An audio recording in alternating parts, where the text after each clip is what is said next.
जय श्री कृष्ण मित्रों। Rise and shine में आपका हार्दिक स्वागत है। आज हम आपको सुनाने जा रहे हैं चतुर धोबी की कहानी। तो चलो चलते कहानी की तरफ। एक सुदूर इलाके में एक छोटा सा गांव था जिसे चारों ओर से छोटी छोटी पहाड़ियों ने घेर रखा था। इस गांव का नाम शांतिपुर था।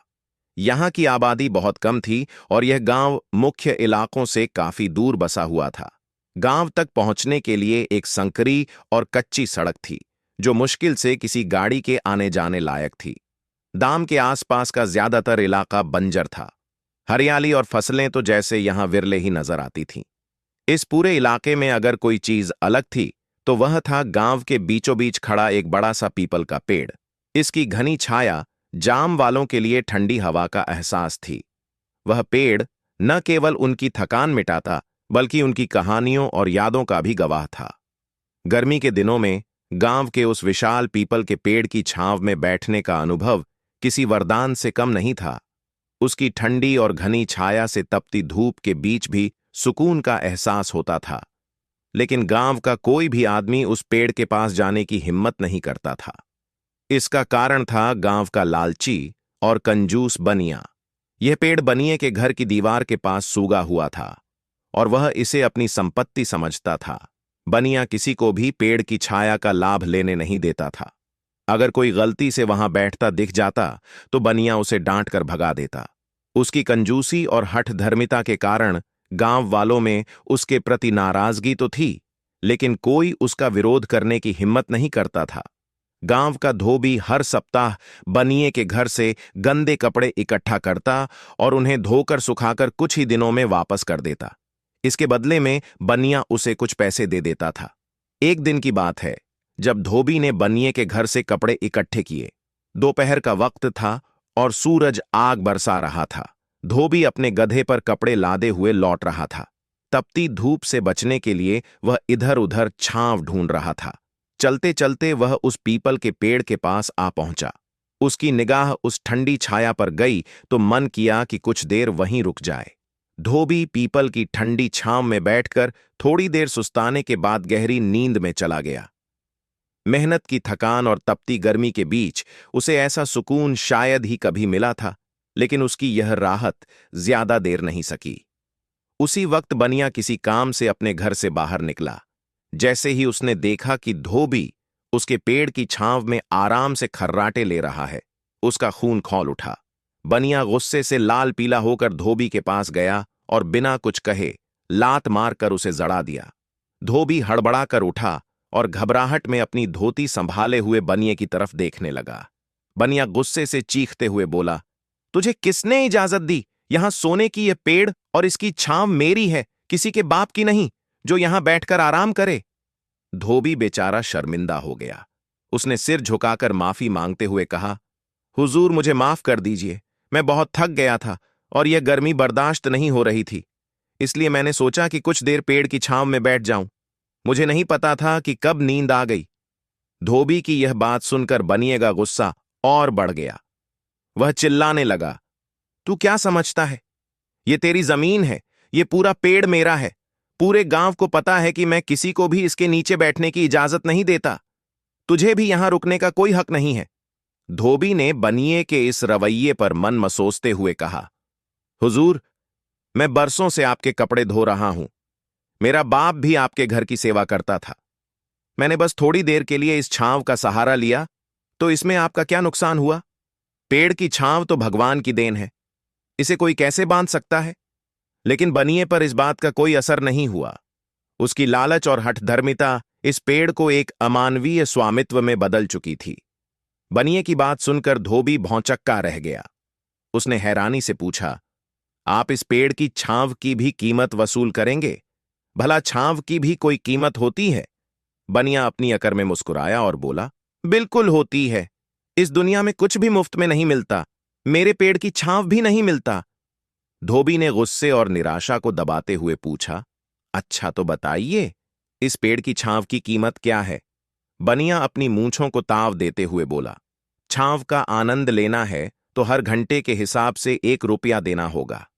यह सुनकर धोबी के चेहरे पर गुस्से और दुख का मिश्रित भाव झलक उठा। उसने तंज भरे लहजे में कहा, हुजूर, भगवान ने यह पेड़ सबके लिए बनाया है, इसकी छांव पर किसी का अधिकार नहीं हो सकता, लेकिन आपने तो इसे भी अपने लालच का जरिया बना लिया। बनिया ठठाकर हंसा और बोला, लालच नहीं, ये तो मेरा बिजनेस है, और बिजनेस में भावनाओं का कोई काम नहीं। तुमको छांव चाहिए तो पैसे दो, वरना यहां से चलते बनो। धोबी ने गहरी सांस ली और कहा, ठीक है हुजूर, छांव का भी पैसा दूंगा, लेकिन याद रखना आप जो कर रहे हैं वो सही नहीं है। बनिया अपनी चालाकी पर फूला नहीं समा रहा था। उसने तय कर लिया कि धोबी से मिलने वाले 500 सोने के सिक्कों से वह एक उपजाऊ खेत खरीदेगा। उसके मन में यह भी संतोष था कि उसने एक बेवकूफ धोबी को मूर्ख बनाकर मुफ्त की छांव भेज दी।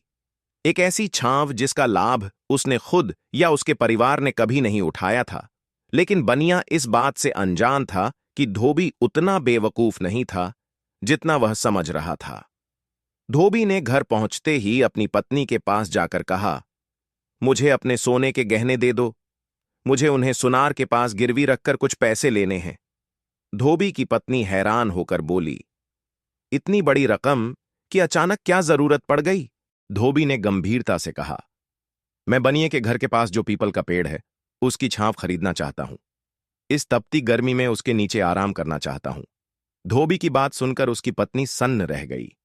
उसे अपने कानों पर यह यकीन नहीं हुआ। उसने अविश्वास भरे स्वर में कहा, तुम्हारा दिमाग खराब हो गया है क्या? कभी किसी ने पेड़ की छांव खरीदी है? यह तो बिल्कुल मूर्खता है। धोबी मुस्कुराते हुए बोला, प्यारी पत्नी, तुम जो सोच रही हो वो सच नहीं है। मैं मूर्ख नहीं हूं, बल्कि ये मेरी योजना का हिस्सा है। जो बनिया आज मुझे मूर्ख बना रहा है, कल वही अपनी मूर्खता पर पछताएगा। बस तुम मेरा भरोसा रखो और गहने दे दो। पनिये ने अपने लालच में धोबी को बेवकूफ बनाने की पूरी कोशिश की, लेकिन उसे एहसास नहीं था कि उसके लालच का परिणाम खुद उसके लिए परेशानी बन जाएगा। धोबी ने सरपंच के सामने तय समझौते के अनुसार 500 सोने के सिक्के बनिए को दे दिए। पूरे गांव ने यह अजीब सौदा देखा और हर कोई यही सोच रहा था कि बनिया बेहद चालाक है और उसने भोले भाले धोबी को लूट लिया। लेकिन धोबी ने अपनी योजना पर काम करना शुरू कर दिया। अगले ही दिन से उसने अपनी चारपाई उस पीपल के पेड़ की छांव में बिछा दी। जब भी छांव सूरज के साथ अपनी जगह बदलती, धोबी अपनी चारपाई को छांव के साथ साथ खिसकता। इससे वह अक्सर बनिए कि घर की दीवार के पास जाकर बैठ जाता। धोबी ने अकेले बैठना भी बंद कर दिया। वह गांव के बच्चों और दूसरे लोगों को बुलाकर वहां शोर मचाने लगा। बच्चे वहां खेलते, गधा ऊंची आवाज में रेंगता और लोग हंसी मजाक करते। बनिए के घर के पास का इलाका लगातार देहमाधामी का केंद्र बन गया। बनिए और उसके परिवार के लिए यह स्थिति असहनीय हो गई। जब भी बनी अपने घर में आराम करने की कोशिश करता या कोई जरूरी बात करता, गधे और बच्चों का शोर उसे चैन नहीं लेने देता। उसकी परेशानी दिन पर दिन बढ़ती जा रही थी। एक दिन बनिए से रहा नहीं गया। उसने गुस्से में आकर धोबी से कहा, तू क्या कर रहा है? तूने मेरी पूरी जिंदगी नरक बना दी है। ये क्या तमाशा लगा रखा है? धोबी ने शांत स्वर में जवाब दिया, हुजूर, मैंने आपकी छांव खरीदी है। अब ये मेरी संपत्ति है। मैं इसका इस्तेमाल अपने हिसाब से कर रहा हूं। बनिया ये सुनकर तिलमिला उठा, लेकिन उसके पास कहने के लिए कुछ नहीं था। आखिरकार वह समझ गया कि उसने अपने लालच में एक ऐसा सौदा किया है जो अब उसके ही लिए मुश्किल बन गया है। कुछ दिनों बाद बनिए ने हार मान ली। उसने धोबी को बुलाया और कहा, तू ये सब बंद कर दे। मैं तेरे 500 सोने के सिक्के वापस कर दूंगा। तू मुझे मेरी छांव वापस दे दे। दिन अंततः परेशान होकर बनिए धोबी से बात करने का फैसला किया। वह धोबी से कहने लगा, क्या तुम मेरे घर पर भी कब्जा करना चाहते हो? तुम्हारा गधा और तुम्हारे सारे जानवर हमारी शांति और काम में रुकावट डाल रहे हैं। धोबी मुस्कुराया और जवाब दिया, हुजूर, ऐसी कोई बात नहीं है। मैं तो बस छांव के नीचे बैठता हूं। जैसे जैसे सूरज पश्चिम की ओर जाता है, पेड़ की छांव आपके घर की दीवार तक आ जाती है। मैं कभी इस सीमा से आगे नहीं बढ़ूंगा। बनिया चुप हो गया, लेकिन अंदर ही अंदर उसका दिल बेचैन था। वह समझ नहीं पा रहा था कि इस मुसीबत से कैसे छुटकारा पाए। फिर एक दिन उसकी मुश्किल हल हो गई। अचानक धोबी का कहीं पता नहीं चला। वह कई दिनों तक गांव में दिखाई नहीं दिया। उसकी पत्नी को भी नहीं पता था कि वह कहाँ गया। जब काफी दिन तक धोबी का कोई सुराग नहीं मिला तो बनिया को बड़ी हैरानी हुई। लोगों के सामने वह अपनी खुशी छुपा लेता था, लेकिन अंदर ही अंदर वह सोचता था कि चलो इस मुसीबत से पीछा छूटा। मगर जैसे ही बुरा वक्त आता है वह अचानक लौट आता है। एक दिन जब बनिया अपनी दुकान से लौटकर दोपहर में खाना खाने के लिए घर आया तो उसने देखा कि धोबी पहले की तरह पेड़ के नीचे चारपाई पर बैठा हुआ था। उसके आसपास बहुत सारे लोग थे। जब बनिया पास आया तो उसने देखा कि धोबी के पास दर्जन भर बकरियां, भेड़े, 2 कुत्ते और 2 भैंसें भी थीं। उसका गधा तो पहले से ही वहां था। जानवरों की आवाज मिलकर अजीब शोर कर रही थी। गुस्से में आकर बनिया चिल्लाता, तुमने यह क्या तमाशा लगा रखा है? यह सुनकर धोबी मुस्कुराते हुए बोला, तमाशा नहीं हुजूर, ये सभी मेरे पशु हैं। इन्हें रखने के लिए मेरे घर में जगह नहीं है, इसीलिए अब ये इस पीपल की छांव में रहेंगे। बनिया का गुस्सा और बढ़ गया। वह पहले ही धोबी से परेशान था और अब वह अपने जानवरों के साथ यहां आकर बैठ गया था। बनिया चिल्लाते हुए बोला, तुम इन्हें मेरी जमीन पर कैसे रख सकते हो? मैंने सिर्फ पेड़ की छांव बेची है, जमीन नहीं। नहीं, धोबी हंसते हुए बोला, आप बिल्कुल सही कह रहे हैं। मैं तो सिर्फ पेड़ की छांव का ही इस्तेमाल कर रहा हूं। अगर आपको कोई ऐतराज है तो आप अपनी जमीन कहीं और ले जाइए। यह सुनकर आसपास खड़े लोग हंसी में फूट पड़े। बनिया खुद को बहुत चालाक समझता था, लेकिन धोबी भी उससे कम नहीं था। वह गुस्से में बोला, मेरी जमीन यही रहेंगी, तुम अपनी इच्छाएं कहीं और ले जाओ। धोबी एक बार फिर हंसते हुए बोला, ठीक है, फिर मैं इस पीपल का पेड़ भी अपने साथ ले जाऊंगा, क्योंकि ये छांव तो इसी पेड़ की है। धोबी की यह बात सुनकर बनिया और भी परेशान हो गया। वह अपने बाप दादाओं द्वारा लगाए गए पेड़ को काटने की इजाजत कैसे दे?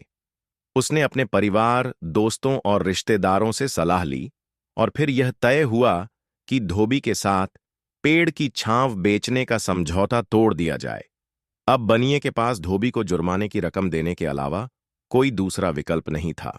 दूसरे दिन परेशान बनिया ने धोबी से अपना समझौता खत्म कर दिया और जुर्माने के तौर पर 1000 सोने के सिक्के धोबी को दे दिए। यह रकम धोबी के लिए दोगुनी होकर वापस आई, जिससे वह बहुत खुश हुआ। इस रकम से उसने अपनी पत्नी के गिरवी रखे हुए गहने छुड़वाए और उसे वापस लौटा दिया। उसकी पत्नी भी बहुत खुश हुई। अब धोबी ने बनिया को समझाते हुए कहा, यह रोशनी, बारिश, धूप और छांव सब ईश्वर की देन है और यह अनमोल है।